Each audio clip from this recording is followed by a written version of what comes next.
Do और die, करो या मरो, यह बापू का अंतिम आंदोलन था। अंग्रेजों भारत छोड़ो। अगस्त का महीना क्रांति का सूचक है, परिवर्तन का सूचक है और भारतवासियों के लिए प्रसन्नता की अनुभूति कराने वाला यह अगस्त का महीना है। अगस्त क्रांति, कई आंदोलन हुए जिसमें अगस्त महीने का बड़ा महत्व है। आज हम हैं प्राची के साथ। प्राची पत्रकारिता का कोर्स कर रही है। आज इनके साथ हम कुछ बातचीत करेंगे। पढ़ना एक विषय है और बोलना दूसरा विषय है। तो प्राची के साथ आज हम बातचीत करेंगे। दोस्तों, आज 8 अगस्त 1942 को मुंबई, उस समय मुंबई था, अब का मुंबई के ग्वालिया टैंक मैदान से भारत छोड़ो आंदोलन का नारा दिया गया था महात्मा गांधी के नेतृत्व में। अंग्रेजों भारत छोड़ो। बापू ने कहा था यह आंदोलन या तो देश को आज़ाद करा के रहेगा या गांधी को सदा सर्वदा के लिए समाप्त कर देगा। और इस आंदोलन में पूरे भारतवासी कूद पड़े थे। इस आंदोलन ने देश को आज़ाद करा के ही दम लिया। अंग्रेजों भारत छोड़ो, क्विट इंडिया मूवमेंट। या जो प्रतियोगी छात्र हैं उनके लिए भी काम की चीज़ें हैं। और अंग्रेजों भारत छोड़ो तो महंगाई भारत छोड़ो, भ्रष्टाचार भारत छोड़ो, जातिवाद भारत छोड़ो, दहेज भारत छोड़ो, कुपोषण भारत छोड़ो, यह भी तो हम कर सकते हैं। ऐसे आंदोलन चलाने की महती आवश्यकता है। दोस्तों, हम बताते चलें 1917-18 से बापू का चंपारण में, अगर हम बिहार जाएंगे तो बड़ा समय लगेगा। बिहार ने बड़ी बापू को बुला करके एक बड़ा मुकाम हासिल करवाया। चंपारण में गया भी था और चंपारण फिर जाऊंगा। चंपारण बड़ी ऊर्जावान धरती है। नील की खेती करने के लिए किसानों को विवश कर दिया गया था। वो धान गेहूँ और इसकी खेती नहीं करेंगे, बेटा नील की खेती करो, और जो नहीं करेगा उसके ऊपर कार्रवाई होगी। अब हम चलते हैं प्राची। एक आंदोलन था महात्मा गांधी का असहयोग आंदोलन। असहयोग से क्या अभिप्राय है? सबसे पहले आप लोगों को प्रणाम। मेरा नाम प्राची दुबे है। असहयोग आंदोलन गांधी जी के नेतृत्व में चलाया गया 5वां जन आंदोलन था। और असहयोग आंदोलन का यही उद्देश्य है कि हम अंग्रेजों का सहयोग नहीं करेंगे। बहुत बढ़िया। हाँ, तो ये आंदोलन 1 अगस्त 1920 से शुरू हुआ और 1921 तक चला। 22 में समाप्त हुआ था जी, 22 में समाप्त हुआ था। चलिए, 22 में आंदोलन तो बढ़ रहा था। आंदोलन का क्या, जैसे देशवासियों ने कैसे साथ दिया था?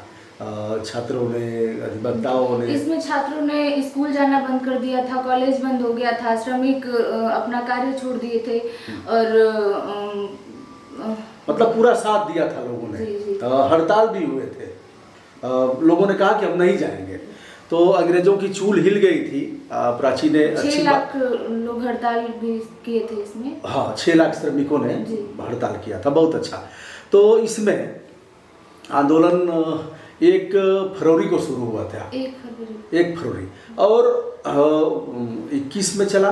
1 अगस्त 1920 में आंदोलन की शुरुआत हुई थी। 1 अगस्त 1920। बहुत बढ़िया। चलो, मैं भूल रहा था। 1 अगस्त 1920 में आंदोलन की शुरुआत हुई थी और आंदोलन ठीक ढंग से चल रहा था। फिर गांधी जी ने वापस क्यों ले लिया? क्या कारण था? असहयोग आंदोलन वापस लेने का ये था कि हमारे उत्तर प्रदेश में आता है गोरखपुर जिला है, चौरी चौरा। उसमें भारतीय आज़ादी के लिए एक जुलूस निकाल रहे थे जिसमें कि एक गांधी जी का एक टोपी था जो कि ऐसे लोग किसी ने फेंक दिया। तो जो वहाँ पे जो ब्रिटिश सरकार की जो पुलिस चौकी थी, वहाँ की किसी पुलिस ने उनकी गांधी जी की टोपी को पैर से अपने ऐसे रौंद दिया था।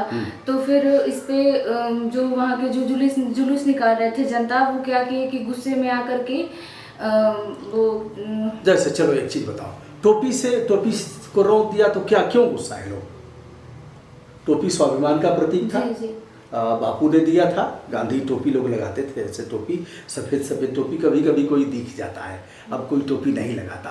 अब टोपी अपनी लोग लगाते हैं। टोपी भाजपा की टोपी, सपा की टोपी और आम आदमी की टोपी, ऐसे लोग टोपी लगाते हैं। उस समय गांधी टोपी चलती थी, सफ़ेद टोपी। हम लोग भी लगाते थे, बच्चे थे।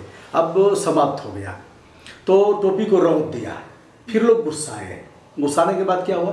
गुस्सा है फिर वही कि पुलिस वालों से हड़कंप बच गया। वहाँ पे झगड़ा होने लगा और 11 लोगों की वहाँ पे तत्काल मौत भी हो गई। मतलब क्या गोली चलाए लोग? गोली चलाए लोग, तत्काल मौत भी हो गई और कुछ जन घायल भी थे। तो फिर क्या हुआ? जैसे 11 लोगों की मौत हो गई और काफी लोग घायल हो गए, फिर गोली गोली चलाते चलाते पुलिसकर्मियों की गोली खत्म हो गई, क्योंकि वो अधिक मात्रा में गोली चला चुके थे, उनके पास गोली नहीं बची थी। फिर और इधर जो यहाँ पे जुलूस निकाले थे, इनकी संख्या भारी थी, तो इन्होंने फिर पुलिस चौकी में घुस करके और जो भी था अपना वहाँ पे आग लगा दिया और उसमें जो अंदर छिपे थे 23 पुलिसकर्मी, उनकी तत्काल मौत हो गई। हाँ, प्राची ने बताया कि 23 पुलिसकर्मियों को फूंक दिया लोगों ने, सरपत था, मूंज था, जो कुछ था, और किरासन का तेल भी कई लोगों को मिल गया। भीड़ आक्रामक थी क्योंकि 11 लोगों की लाशें गिर चुकी थी, 50 लोग घायल हो चुके थे। ऐसे में भीड़ ने फूंक दिया उन्हें, 23 लोग मर गए। प्राची, एक चीज जानना था कि वह 23 कौन थे? वो 23 हमारे भारतीय थे। वो ब्रिटिश सरकार की उस समय सरकार थी, तो उनके कहने पे वो काम करते थे। मतलब उनके नौकर थे, दरोगा सिपाही थे, चौकीदार भी थे। जी, वो सारे भारतीय थे, लेकिन उनके कहने पे उनका वो काम करते थे, उनके गुलाम थे वो। तो जला दिया। फिर 19 लोगों को फांसी हुई इस मामले में, केस चलाया और 19 लोगों को फांसी दे दिया। इसके बाद गांधी जी ने आंदोलन वापस ले लिया। देखिए, इस पर तमाम लोगों के अलग अलग विचार हैं। लोगों ने कहा, सुभाष चंद्र बोस ने और तमाम लोगों ने कहा कि कई जो लेखक हैं उनका मत है कि बापू किसी आंदोलन की शुरुआत बहुत अच्छे ढंग से करते हैं, उसको चरणबद्ध ढंग से आगे भी बढ़ाते हैं, लेकिन जब आंदोलन अपने चरम पर होता है तो उसे वापस लेना यह राष्ट्रीय दुर्भाग्य भी कहा था लोगों ने। तो लेकिन बापू का मंतव्य था कि हमारा यह आंदोलन हिंसक कैसे हुआ। बापू ने यह कहा था, कोई एक गाल पे तमाचा मारता है तो अपना दूसरा गाल भी आगे कर दो। अगला कहा था, अहिंसा परमो धर्मा। अब हम बात करते हैं चौरी चौरा से सीधे हम चलते हैं अंतिम आंदोलन जो चौरी चौरा कांड 4 फरवरी 1922 को 4 फरवरी 1922 को यह हुई थी घटना, और इसको वापस ले लिया। बहुत अच्छा।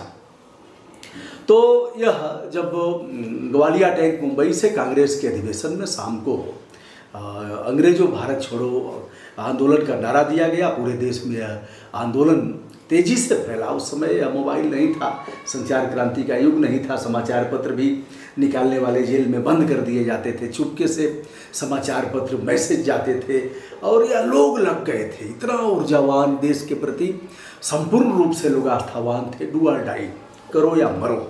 अब तो एक ही रास्ता है, बापू ने कहा डू और डाई, करो या मरो। तो जिस गांधी ने यह कहा था कि कोई एक गाल पे तमाचा मारता है तो अपना दूसरा गाल भी आगे कर दो, समय और परिस्थितियों में ढल करके उस गांधी ने कहा डू और डाई, करो या मरो। दोस्तों, आज का दिन भारत छोड़ो आंदोलन के शुरुआत का दिन है। आज के दिन ही शुरू किया गया था और यह देश को आज़ाद करा करके दम लिया। तो आज के दिन इतना ही, हम इसके बाद आपको बताते रहेंगे। हम बताएंगे कि दांडी मार्च कैसे हुआ, किस तरह से उन्होंने साबरमती आश्रम से यात्रा शुरू किया था, फिर लौट करके कभी नहीं गए। पूर्व में हम मार्च महीने में ही अहमदाबाद के साबरमती आश्रम में गए थे, हमारा तीसरा बार वहाँ जाना हुआ। नमक सत्याग्रह के बारे में भी बताएंगे, और हम आपको चंपारण भी ले चलेंगे। मोतिहारी था चंपारण, पूर्वी चंपारण और पश्चिमी चंपारण, 2 जिले वहाँ स्थापित हो गए हैं। बड़ी क्रांतिकारी भूमि है। बापू किस तरह से पैसेंजर ट्रेन से जाते हैं और किस प्रकार लोगों की भारी भीड़ वहाँ इकट्ठा होकर के उन्हें उनका स्वागत करती है, और बापू ने किस तरह से एक ही धोती पहनना और लपेटना शुरू कर दिया। तो आज के दिन इतना ही। एक प्रसंग बताऊंगा, जब बापू ने कस्तूरबा से कहा, प्राची कस्तूरबा से कहा, कस्तूरबा उस घर से कुछ महिलाएं झांक रही हैं, आप भीतर जाओ। कस्तूरबा जाती हैं भीतर, महिलाओं को देखती हैं और कुछ देर बाद आती हैं तो बिलखते हुए रोते हुए आती हैं। बापू ने पूछा हुआ क्या? वह हिचकी ले रही थी, वह कुछ कह नहीं पा रही थी। अंत में उन्होंने बताया कि उस घर में 3 महिलाएं हैं और एक साड़ी है, कपड़ा एक है, महिलाएं 3 हैं। झोपड़ी है, किसी तरह से एक दरवाज़ा लगा रखा है बांस का। एक महिला साड़ी पहन करके बाहर निकलती है, जाकर के कुछ श्रम करती है, मेहनत करती है, मजदूरी करती है, कुछ ले जाती है खाने के लिए, फिर वही साड़ी दूसरी महिला पहन करके बाहर निकलती है, फिर तीसरी महिला ऐसे करती है। उस दिन बापू को बड़ा कष्ट हुआ था और उन्होंने अपने सारे कपड़े निकाल करके जब कहा कि जब तक हम देश को आज़ाद नहीं करा लेंगे, यह स्वावलंबी भारत, यह स्वाभिमानी भारत और यह पुरुषार्थी भारत, स्वावलंबन, चरखा कातना, सूत कातना, इसका मतलब यह नहीं, यह था कि हम स्वयं मेहनत करके हम पहनेंगे। आज हम हैं प्राची के साथ और भारत छोड़ो आंदोलन के विषय पर हमने वार्ता किया, मोटी मोटी चर्चा किया। आशा करता हूँ आप सभी को अच्छा लगेगा। और प्राची को हिचकिचाहट हो रही थी, मैंने कहा कि नहीं, बात तो करना पड़ेगा। चलो, तो मैंने बहुत कुछ इनको बताया सिखाया भी नहीं, लेकिन हौसला बढ़ाया। आपके घर के भी बच्चे हैं, सुसुप्त होंगे और हेजिटेशन होगा, हिचकिचाहट, हम कैसे करेंगे, हम तो नहीं कर पाएंगे, अरे हम तो याद नहीं रहेगा, भूल जाएंगे, तब क्या होगा, बोलेंगे। बोलना जरूरी है, याद करेंगे, तैयारी करेंगे। माँ के गर्भ से सीख के कोई आता है क्या? सीखने का स्थान यही होता है और हम सीखेंगे, अग्रिम पंक्ति में रहेंगे। प्राची के लिए शुभकामना और आप सभी के लिए हमारी मंगल कामनाएं आते हैं। और अगस्त क्रांति में जिस तरह से महात्मा गांधी और देश के हजारों लाखों लोगों ने अपना योगदान किया, हम भ्रष्टाचार, महंगाई और जो कुरीतियाँ हैं जो इस तरह से है, उसको दूर करने के लिए भारत छोड़ो, भारत को हम ऐसा राष्ट्र बनाएंगे कि यह सब सारी बुराइयाँ भारत से समाप्त हों। विनम्रता के साथ हमारा नमस्कार स्वीकार करिए। हम हैं ब्रजभूषण दुबे, यूट्यूब चैनल ब्रजभूषण मार्कंडेय से, आज प्राची के साथ। धन्यवाद।